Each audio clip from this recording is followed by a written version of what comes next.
You know, guys, when I do these video reports, I've told you many times, there is no teleprompter between me and the camera. There's no notes. I mean, this is all off the top of my head, and I thought about Friday's report going into this second weekend of preseason football, and I thought maybe I should start off today talking about Trace Adams, who has just had a phenomenal run, winning 32 of the last 45 days, making $1 bettors over $21,000 in that stretch. I thought about talking about Craig Davis, who has just been a powerhouse in the NFL here over the past 2 seasons, and who last night cashed in with a second straight 40-dimer in preseason play as the Chargers got the cover at Chicago and has another one going tonight.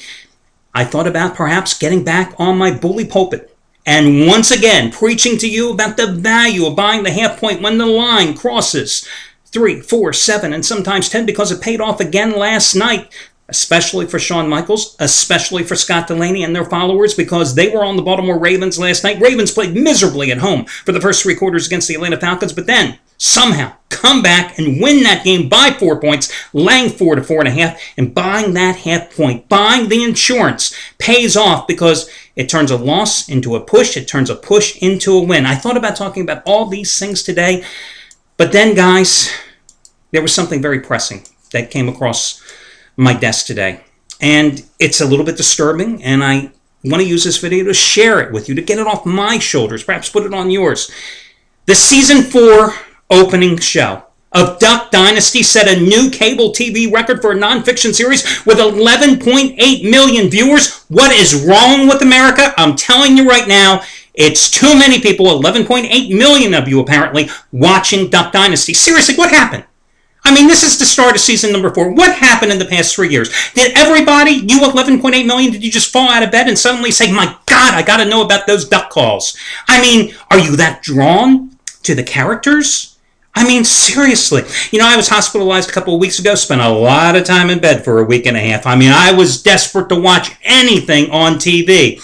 You name the reality series, I probably watched it. You name the black and white movie from 1947, I probably watched it at 3 in the morning. I mean, I watched some of the greatest sports films, and I'm not talking about Rocky 1, 2, 3. We'll skip 4 and 5. I'm not talking about Hoosiers. I mean, I watched one of the greatest sports films, and I'm not talking about Rudy either, so the hell with you Notre Dame fans out there. No, I'm talking about a basketball classic, the 1979 epic. I'm watching it at 4 a.m. a couple weeks ago, The Fish That Saved Pittsburgh. I mean, seriously, when Julius Erving, near the end of the movie, rallies the troops on the bench and gives that stirring motivational speech, it's touching. It got me. Could have been the drugs I was on for the pain that got me as well, but I'm not sure. FYI, 79, 83. I'm working in Philadelphia. I'm at the Spectrum working for this cable TV company, and I'm in the locker room, and it was like after the game, but well after the game and stuff, and Julius is just kind of, and I'm covering the Sixers, right, and Julius Erving is in there and stuff, and he just got done his post-game interviews, and one of the, any other questions for Julius? So nobody spoke up and stuff, and I'm standing right next to him. I just said casually, and I mean, he didn't know me that well, but I mean, I know him to be in the locker room, and I said, hey, any thoughts about doing a sequel to The Fish That Saved Pittsburgh? He gave me, I don't know if you ever saw Julius laugh, he gave me one of these belly laughs, just like, where the F did you come from? But he knew I was just, jerking around here. But anyway, Fish That Saved Pittsburgh, go rent it today. Oh, just an inspiring performance by some great NBA players. Norm Nixon, wearing those short little shorts, skinny as a rail. Connie Hawkins, one of the few times you actually got to see Connie Hawkins actually play free and clear, because he certainly didn't play that way in the NBA. But anyway, Duck Dynasty, I don't get it. I'm sorry, I just don't get it. But let's get to the good stuff here, guys. Today, this, of course, is going to be your Friday video report. We've got more NFL preseason games tonight, and I'm going to run down every single note that I have accumulated from those contests here for you in just a moment.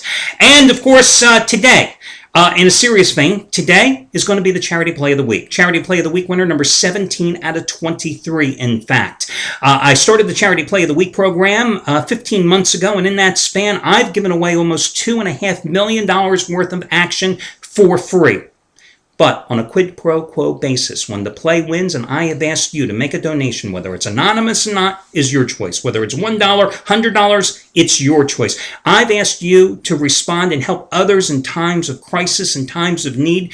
And guys, together we have built a community of caregivers because you have helped one family, one individual after another. Again, the Charity Play of the Week just since the beginning of the year, has won 16 of the past 22 weeks. And I've got another one going today. It's Jeff Benton, 75 dime winner, number 9 out of 10. It's an NFL preseason play. It's a $70 selection. You are going to get it for free simply by using coupon code JEFF70. His first name, Jeff, and the number 70, no space between them. Now, you've got in 6 of his previous 75 dime plays, 5 of them for $5 and 1 for $15. Well, here's another. Number 9 out of 10, and this one's even better. You're going to get it for free. And you know the deal, guys. If it wins tomorrow here on the website and the video, I will talk about asking I'm going to discuss the fact that, it's time to pony up. It's quid pro quo. Again, if the play wins, I ask you to make an anonymous donation. If it loses, hey, nothing ventured, nothing gained. This is gambling after all, and there are no guarantees. But again, for those of you that have steadily participated in this program and made it such an overwhelming success, my thanks go out to you, and you know that I have shared the thank you notes and the kind words that so many of these individuals have written in and expressed to me. I pass them on to you because it's together. It's us that are doing this and helping others, and that's the whole point. So that's one of your promos today. Another one, you can save $26 off the purchase of any single play here, or package, or anything here, pick from any handicapper at the site simply by using coupon code August26. And then the $5 play of the day. It's on the 20-11-2 roll. 20-11-2 roll. Today, Anthony Red, 60-dime winner, number 4 in a row. And the Vikings and Bills just as strong as his winner on the Browns last night. You get it for $5 simply by using coupon code Anthony5. Anthony5. I alluded to Shawn Michaels earlier. He did get he personally won that game last night with the Ravens, but everybody got either a win or a push. He took it as a push. Bottom line, he's going for winning day number 25 out of 33 today with 50-dimer 19 out of 24. The Bucs-Patriots side. 911 dimes of net profit in the NFL and college football over the past 4 years for Sean, which means a $10 better has won over $9,100, and they're up over $7,600 in all sports over the past 7 weeks combined. Craig Davis going for 40-dime preseason winner, number 3 in a row, and the Vikings and Bills, number 2 last night on the Chargers, number 1 last Sunday with the Bills and Colts over by 137 points. And as I mentioned, Trace Adams going for winning day number 32 out of 45. Remember, Trace normally, his top play is a 1,000-star release, like last night's winner on the Reds, and he's won 19 of those last 28 1,000-star plays. Today, raised the bar, 1,500-star winner, number 11 out of 14. It's on Cleveland and Oakland. So those are among the hot handicappers here at the site. Now, without further ado, let's talk about some of your games here tonight. And let me also give you a free pick in baseball, which I won again last night. Gave you the Detroit Lions. The Detroit Tigers. Thank God I didn't give you the Detroit Lions, right? Gave the Detroit Tigers last night on the run line, 22-13. Free pick run in all sports. Tonight, guys, I like the Pirates to rebound minus $1.50 at home tonight with Jared Cole, the rookie, making his first start in 8 days. They pushed back this start mainly because he's 1-5 in his last 7 starts. Listen, the Pirates, I know, just came off that 1-5 road trip through Colorado and St. Louis. But listen, they're back at home now. They're 41-20 at home this season. They've won 5 straight and 12 of their last 15 at PNC Park. And they're going against Brandon McCarthy and the Diamondbacks. McCarthy's made just 2 starts since missing 2 months because of shoulder problems. In 5 road starts this season, his ERA is just a tad over 5 runs per game. So I'm going to go with the Pirates in this particular contest. And FYI, the Diamondbacks have only scored 1 run in McCarthy's 2 starts since coming off the disabled list. Now, let's look at your preseason games. First of all, the Bills are laying 3 to 3.5 at home against Minnesota. You know, the Bills were probably the biggest surprise in week number 1 as they went to Indianapolis and just destroyed the Colts. In that game, E.J. Manuel, the first-round draft pick out of Florida State, started and played spectacular ball. And Jeff Toole, the undrafted rookie out of Washington State. Washington State, yes. Or is it Washington? God, guys, I can't remember. Isn't that awful? But what the hell? Let's move on.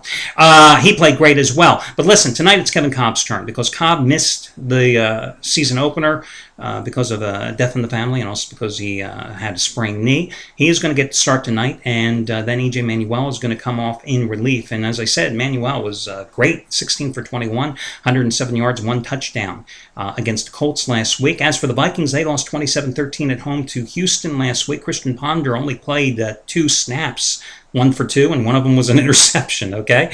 Matt Castle saw the bulk of the action, 12 for 19, 212 yards, 1 touchdown, 1 interception.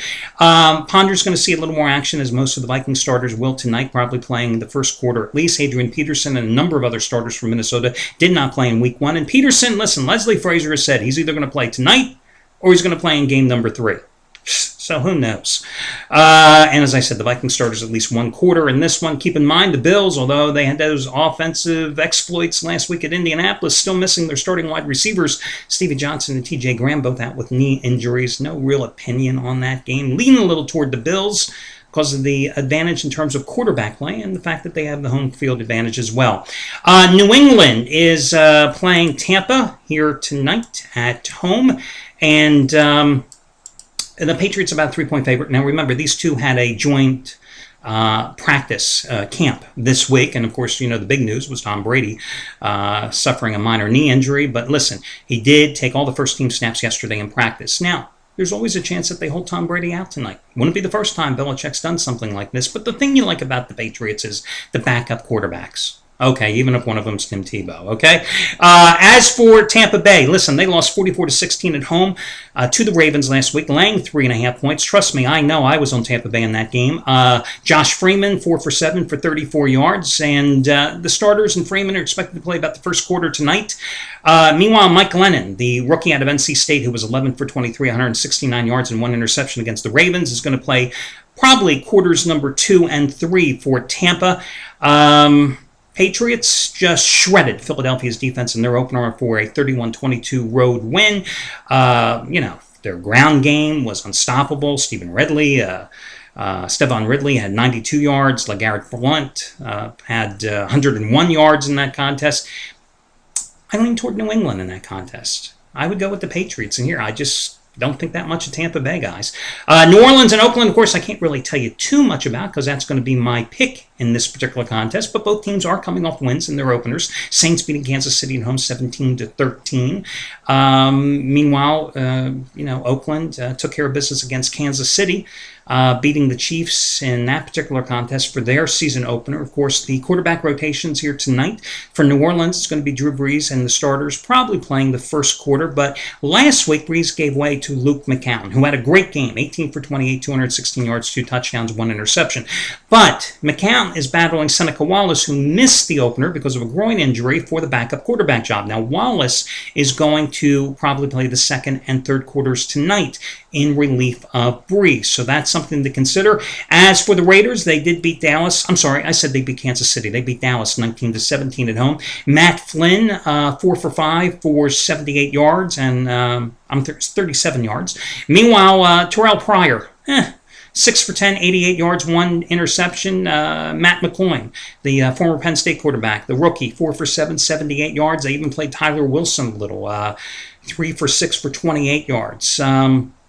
Both of these teams are beaten up and battered. New Orleans defensively at the linebacker position. The Raiders defensively along the front line. And, of course, this game also marks the return of Dennis Allen, their Raiders head coach, who was a former assistant to Sean Payton and spent 5 years in New Orleans. He, of course, is coming back. Kansas City, Andy Reid and Alex Smith making their home debuts for the Chiefs tonight, minus the 1.5 points at home against San Francisco. And, of course, you know the deal there. Alex Smith, the former 49er. San Francisco lost 10-6 at home to Denver. Colin Kaepernick in one series, 4 for 4, 38 yards in that game. Colt McCoy, 3 for 7, 41 yards. They brought him in to be the backup. Anthony Dixon and LaMichael James played pretty well since Frank Gore did not play last week in terms of running the ball. San Francisco, only 288 yards of total offense, but then again, San Francisco's defense held Peyton Manning, who only played one series, and the Broncos to 220 yards in that contest. Kansas City, as I noted earlier, lost their opener to New Orleans, 17-13. Alex Smith played the opening series, looked good, 7 for 8.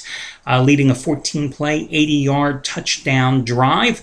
Backups only 135 yards total in offense. The rest of the game after Smith and the starters departed, he gave way to Chase Daniel. He gave way to Ricky Stanzi, who gave way to Tyler Bray. I think I was in line to be the fifth-string quarterback in that game.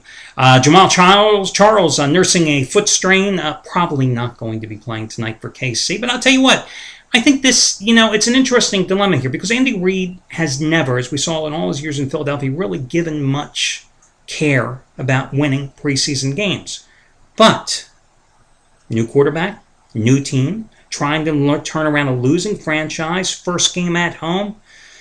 I think it's hard to pass up Kansas City minus the 1.5 in this contest. So that's it for your plays, and of course the free play again with Pittsburgh. And of those 3 plays, the 4 preseason games I just ran through, I think my favorite pick would still probably be the Patriots in that one. So that'll do it, guys. Best of luck to you all, and I will catch you again on Saturday morning when we do this once more.